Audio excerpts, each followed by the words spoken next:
छात्र मित्रों, मैं आप सभी का स्वागत करता हूं। आइए आज हम संज्ञा इस व्याकरणिक भाग को जानने का प्रयास करते हैं। संज्ञा किसे कहते हैं? देखो, संज्ञा किसी व्यक्ति, पशु, पक्षी, वस्तु, स्थान, भाव और रिश्ते के नाम को संज्ञा कहते हैं। यानी जो भी व्यक्तियों के नाम होते हैं, जैसे कि व्यक्ति का नाम हम यहां पर लिखते हैं, व्यक्ति का नाम लिखेंगे राम, ये भी एक संज्ञा है। और क्या लिख सकते हैं? एक किसान भी है, राम है, किसान है।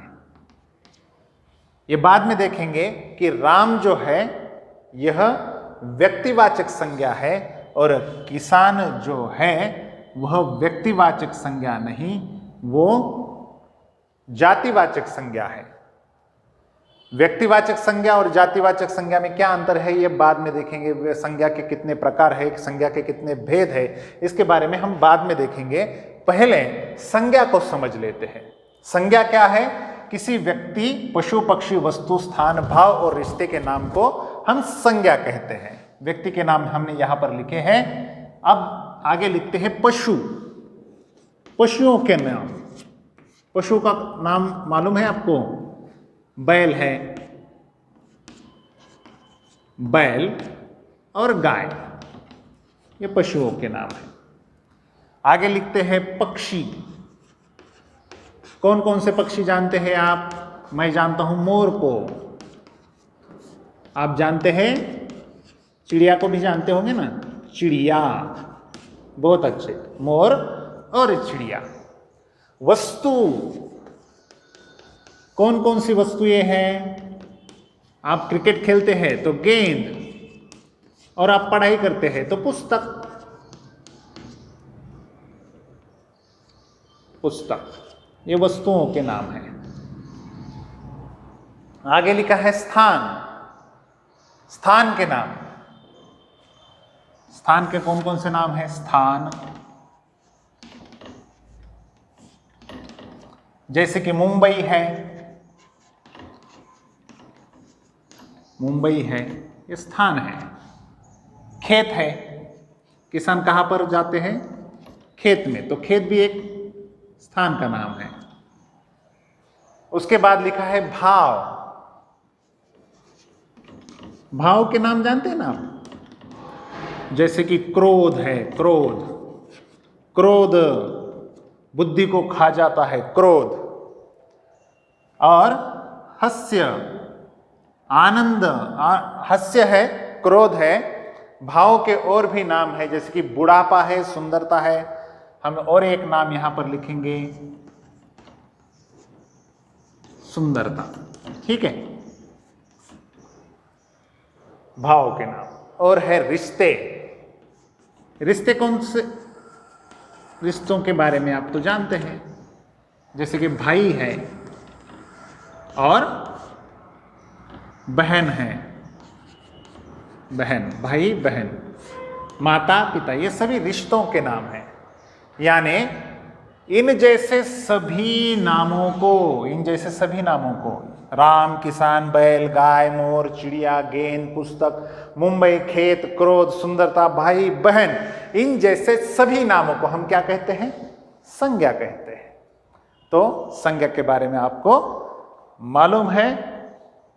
संज्ञा, हम नाम, जो भी नाम है उसे हम संज्ञा कहते हैं। छात्र मित्रों, इस संज्ञा के 5 भेद हैं। उन्हें जानने से पहले मैं आपको कुछ यहां पर प्रश्न पूछना चाहता हूं कि संज्ञा को आपको छांट कर निकालना है। तो देखिए, मैं कुछ प्रश्न आपको दे देता हूं। प्रश्न है, नीचे दिए गए वाक्यों में से संज्ञाएं छांट कर लिखिए। और ऐसे इस प्रकार वाक्य दिया जाता है, सिया अच्छी लड़की है। सिया अच्छी लड़की है। तो आपको क्या करना है? उत्तर लिखते समय केवल इतना लिखना है। उत्तर क्या होगा? सिया। सिया क्या है? संज्ञा। और दूसरा एक यहां पर दूसरी एक नाम है यानी संज्ञा है लड़की। लड़की। और भी एक उदाहरण हम यहां पर देखेंगे। दूसरा उदाहरण यहां पर मैं लिखता हूं, मोर नाचता है। नाचता है। यहां पर संज्ञा कौन सी है? मोर। तो आपका उत्तर, आपका जवाब क्या होगा? उत्तर होना चाहिए मोर। और भी कुछ उदाहरण हम यहां पर देखेंगे। ठीक है, मैं इसको मिटा देता हूं। जब आपको ऐसे सवाल पूछे जाते हैं, नीचे दिए गए वाक्यों में से संज्ञाएं छांट कर लिखिए, तब आपको क्या करना है? उन संज्ञाओं को वहां ढूंढकर, उन्हें खोजकर आपको लिखना है। आगे मैं एक सवाल देता हूं, गाय दूध देती है। गाय दूध देती है। गाय दूध देती है। आप जानते हैं इसमें कौन सी संज्ञा है? गाय। और एक वाक्य हम यहां पर लिखेंगे, कुत्ता भूखा था। यहां पर संज्ञा कौन सी है? कुत्ता। और एक वाक्य मैं यहां पर लिखूंगा, बंदर बंदर उछल रहा था। बंदर उछल रहा था। यहां पर एक संज्ञा है बंदर। तो अगर आपको सवाल पूछा जाता है नीचे दिए गए वाक्यों में से संज्ञा छांट कर लिखिए, तो आपको क्या करना है? वहां को संज्ञा को आपको ढूंढना है और उसे वहां पर उत्तर करके आपको लिखना होगा। उन संज्ञाओं को आपको लिखना होगा। ठीक है, बहुत अच्छे। इनको आप अपने वर्ग कार्य में लिख लो। अब हम देखते हैं कि संज्ञा के प्रकार कितने हैं या संज्ञा के भेद कितने हैं। ऐसा सवाल आपको परीक्षा में पूछा जा सकता है, या हो सकता है कि यह सवाल आपको पूछा जाए, संज्ञा के भेदों के नाम लिखो। तो आपका जवाब होना चाहिए, उत्तर क्या होगा आपका? उत्तर होना चाहिए, संज्ञा के 5 भेद है। एक तो है जातिवाचक संज्ञा, व्यक्तिवाचक संज्ञा, भाववाचक संज्ञा, समूहवाचक संज्ञा, द्रव्यवाचक संज्ञा। ये संज्ञा के 5 भेद है। जातिवाचक, व्यक्तिवाचक, भाववाचक, समूहवाचक और द्रव्यवाचक संज्ञा। तो जातिवाचक संज्ञा के बारे में हम जानने का प्रयास करते हैं। जातिवाचक संज्ञा किसे कहते हैं? जिस संज्ञा से पूरी जाति का बोध होता हो उसे हम जातिवाचक संज्ञा कहते हैं। जैसे कि यहां पर मैं यहां एक नाम लिखूंगा, किसान। तो मैं किस किसान के बारे में बात कर रहा हूं? या मैं राम के बारे में बात कर रहा हूं, श्याम के बारे में बात कर रहा हूं, या मैं और किसी किसान के बारे में बात कर रहा हूं, ये स्पष्ट नहीं होता, ये हम समझ नहीं पाते। यानी किसान यानी हर कोई किसान, हर एक किसान के बारे में किसान इस शब्द का प्रयोग किया जाता है। यानी पूरी किसान जाति के लिए किसान शब्द का प्रयोग किया जाता है। तो किसान ये जो शब्द है यह है जातिवाचक संज्ञा। लेकिन अगर मैं यहां पर लिखता हूं राम, राम ये किसान है, तो राम शब्द का ये जो नाम है, ये जो संज्ञा है, यह विशेष संज्ञा है। यानी हम इसे समझ जाते हैं कि ये किसी पर्टिकुलर एक व्यक्ति के लिए राम शब्द का उच्चारण यहां पर किया गया है। अगर मैं यहां पर लिखता हूं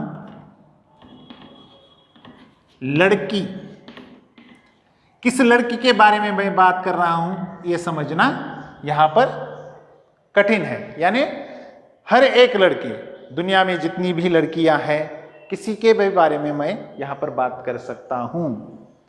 इसलिए लड़की जो शब्द है यह है जातिवाचक संज्ञा। लेकिन अगर मैं कहूं सिया, अगर मैं कहता हूं सिया, तो सिया जो है ये विशेष नाम है। जो भी नाम विशेष होते हैं वो व्यक्तिवाचक संज्ञा के अंतर्गत आते हैं। जो नाम विशेष नहीं होते, हर किसके लिए प्रयोग किए जाते हैं, वो आते हैं जातिवाचक संज्ञा के अंतर्गत। अगर मैं और एक शब्द, एक उदाहरण मैं और यहां पर लिखता हूं, इसे मैं मिटाता हूं। अगर मैं यहां पर लिखता हूं पर्वत, पर्वत, तो किस पर्वत के बारे में हम यहां पर जानते हैं या समझते हैं कि पर्वत यानी कौन सा पर्वत, या किस पर्वत के बारे में हमें यहां पर बोध होता है? कोई भी पर्वत, कोई भी पर्वत हमारे मन में आ सकता है। शायद वो हिमालय हो, शायद वो पर्वत सह्याद्री का हो सकता है, या वो सातपुड़ा का भी पर्वत हो सकता है। देखो, पर्वत ये शब्द लिखने से हम किसी एक विशेष पर्वत के बारे में सोच नहीं पाते, हम किसी भी पर्वत के बारे में यहां पर लिख सकते हैं। लेकिन अगर मैं यहां पर लिखूं हिमालय, हिमालय, तो हम तुरंत समझ जाते हैं कि हिमालय एक पर्वत है जो कि सबसे ऊंचा पर्वत माना जाता है और वो विशेष नाम है। इसलिए जातिवाचक संज्ञा उसे कहते हैं जो हर के लिए, उस जाति के हर वस्तु के लिए, उस जाति के हर व्यक्ति के लिए जो प्रयोग में ला सकते हैं उसे कहते हैं जातिवाचक संज्ञा। और जो केवल विशेष व्यक्ति या विशेष वस्तु के लिए ही इस्तेमाल किया जाता है या प्रयोग में लाया जाता है, उस नाम को हम क्या कहते हैं? व्यक्तिवाचक संज्ञा। समझना बहुत ही सरल और आसान है। अब देखो भाववाचक संज्ञा, इसके बाद आते हैं भाववाचक संज्ञा। कौन कौन से भाव है? जैसे कि पहले हमने देखा था मिठास, उसके बोलने में बड़ी मिठास है। किसके? छोटे बच्चों के। जो छोटे छोटे बच्चे रहते हैं वो बोलते समय बड़ा मीठा बोलते हैं, उसके बोलने में बड़ी मिठास है। वो बहुत ही क्रोध करता है, क्रोध, तो उसके बोलने में बहुत ही मिठास है। मिठास भरी बातें बोलना उसे अच्छा लगता है या उसके बोलने में मिठास होती है। मिठास जो शब्द है, मिठास जो शब्द है, ये किस संज्ञा का उदाहरण है? भाववाचक संज्ञा का उदाहरण है। दूसरा एक उदाहरण हमने यहां पर देखा था सुंदरता, सुंदरता, सुंदरता हर एक के आंखों में होती है, यानी सुंदरता अपने ऊपर निर्भर होती है कि हम किसे किस प्रकार देखते हैं। सुंदरता, मुझे कोई वस्तु सुंदर लगती है तो औरों को दूसरी वस्तु सुंदर लगती है। सुंदरता, सुंदरता, मिठास, ऐसे नामों को हम भाववाचक नाम कहते हैं। समूहवाचक नाम, नाम यानी संज्ञा, समूहवाचक संज्ञा। तो समूहवाचक जो संज्ञा है वो देखो, जो भी समूह के बारे में, जैसे कि एक समूह है, मानो कि परिवार है, परिवार, परिवार जो है वो कुछ 10-12 लोगों का समूह होता है या परिवार में बहुत से लोग होते हैं, इसलिए परिवार जो है एक समूह है। गुच्छा, गुच्छा क्या होता है? फूलों का समूह होता है। इसी प्रकार ऐसे जो नाम होते हैं उन नामों को परिवार जैसे, गुच्छा जैसे, ये जो नाम होते हैं उसे समूहवाचक संज्ञा के अंतर्गत हम लाते हैं, समूहवाचक संज्ञा उन्हें कहा जाता है। इसके बाद है द्रव्यवाचक संज्ञा। जिन संज्ञाओं को नापा तोला जाता है या जिन वस्तुओं को, जो पदार्थ है, विशेष रूप से जो पदार्थ होते हैं उन्हें हम क्या कहते हैं? द्रव्यवाचक संज्ञा कहते हैं। जैसे कि हम दूध का उदाहरण यहां लेते हैं, दूध, दूध, तेल, गेहूं और सोना, चांदी आदि आदि आदि, जो भी है, सोना, मिट्टी है, अनाज है, ये जो नाम है ये सब किस में आते हैं? द्रव्यवाचक संज्ञा। जितने भी द्रव्य है, जिसका भी नाप तोल किया जाता है, वो सभी द्रव्यवाचक संज्ञा है। आप समझ चुके होंगे संज्ञा के 5 भेद हैं। जातिवाचक संज्ञा है, व्यक्तिवाचक संज्ञा है, भाववाचक संज्ञा है, समूहवाचक संज्ञा है और द्रव्यवाचक संज्ञा है। इन्हीं सभी भेदों के नाम आपको याद रखने हैं। आसान है, 5 ही भेद है। वैसे तो समूहवाचक संज्ञा और द्रव्यवाचक संज्ञा ये जातिवाचक संज्ञा के ही उप प्रकार, हम उसे उपभेद हम उन्हें कह सकते हैं। मुख्य भेद 3 ही है, जातिवाचक, व्यक्तिवाचक और भाववाचक। लेकिन जैसे ही अंग्रेजी का प्रयोग ज़्यादा होने लगा तो समूहवाचक और द्रव्यवाचक संज्ञा भी हिंदी में आने लगी है। ठीक है, अब इनको अपने वर्ग कार्य में लिख लो।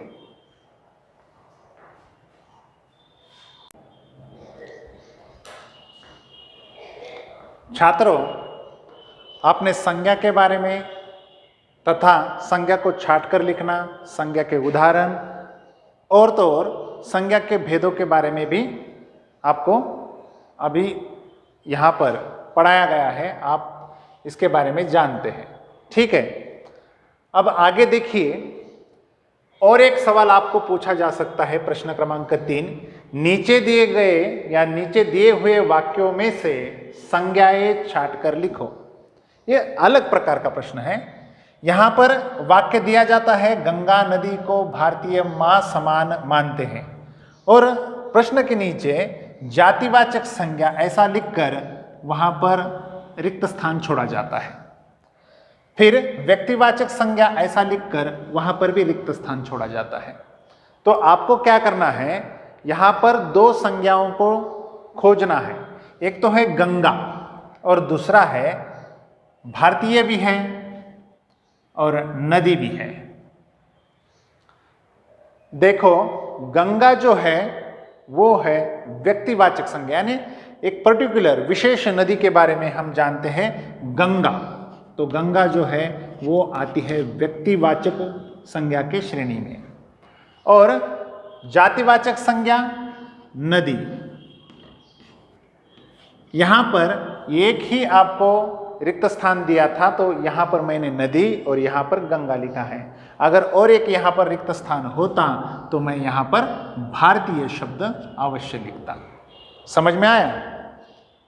वैसे एक और उदाहरण हम यहां पर देखते हैं। दूसरा एक उदाहरण यहां पर देखते हैं। उदाहरण कुछ इस प्रकार है। उदाहरण क्रमांक 2,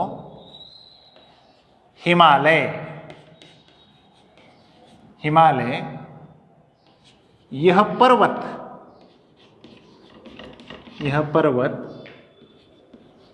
सबसे ऊंचा पर्वत है।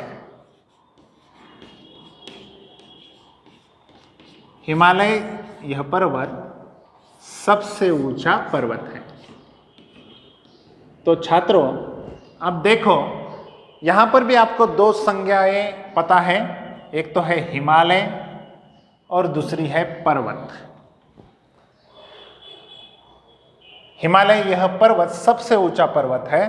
तो हिमालय जो है ये विशेष नाम है, इसलिए ये आता है व्यक्तिवाचक संज्ञा की श्रेणी में। तो हम यहां व्यक्तिवाचक संज्ञा में लिखेंगे हिमालय। और जातिवाचक संज्ञा में पर्वत। इस प्रकार आपको इसका जवाब देना होता है। और भी हम कुछ उदाहरण यहां पर देखेंगे।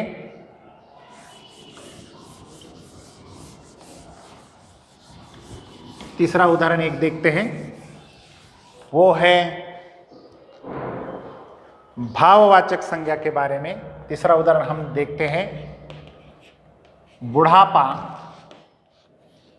बुढ़ापा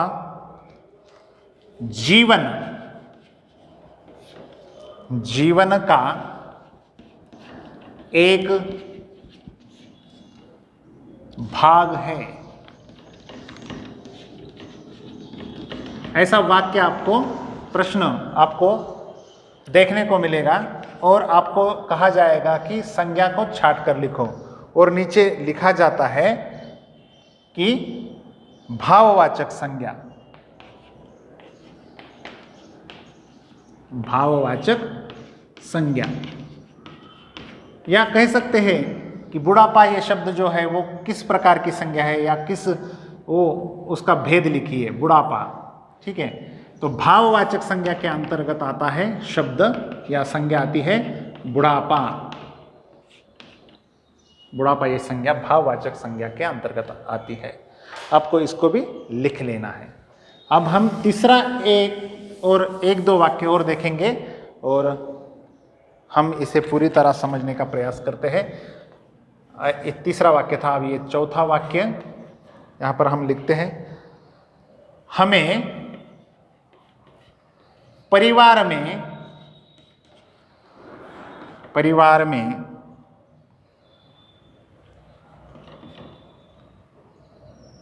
मिलजुल कर रहना चाहिए, मिलजुल कर रहना चाहिए।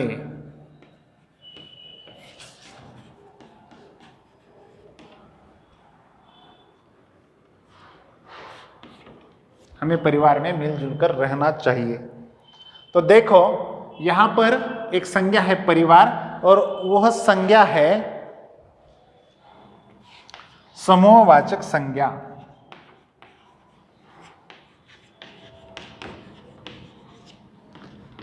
इस प्रकार आपको शब्द वहां मिलेगा, समूहवाचक संज्ञा करके वहां लिखा जाएगा और डैश डैश करके छोड़ा जाएगा। तो आपको यहां पर क्या लिखना है?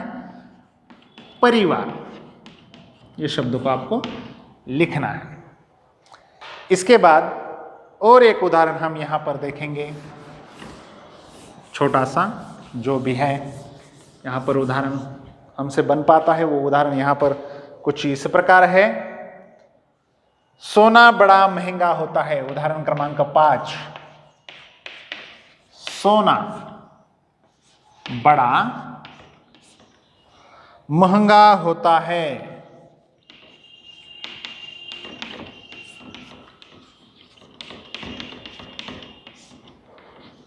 सोना बड़ा महंगा होता है। तो ये जो संज्ञा है सोना, हम जानते हैं ये सोना यहां पर एक संज्ञा है और वो है द्रव्यवाचक संज्ञा। द्रव्यवाचक संज्ञा, ऐसा वहां पर अगर लिखा हुआ होता है तो आपके लिए अच्छा है, और आपको लिखना है केवल जवाब सोना। बहुत अच्छे, आपने इस वीडियो को अंत तक देखा तो मैं आपका शुक्रिया अदा करता हूं। मैं चाहता हूं कि आप इसे देखिए, समझें, और जो भी मैंने यहाँ पर आपको बताया है वह अपने वर्ग कार्य में लिखने का प्रयास करें। लिखे, प्रयास नहीं करें, उसको लिख ले, क्योंकि अगर आप एक बार इसको लिख लेते हैं तो आप संज्ञा को पूरी तरह से समझ पाएंगे। जी बहुत बहुत धन्यवाद आप सभी का।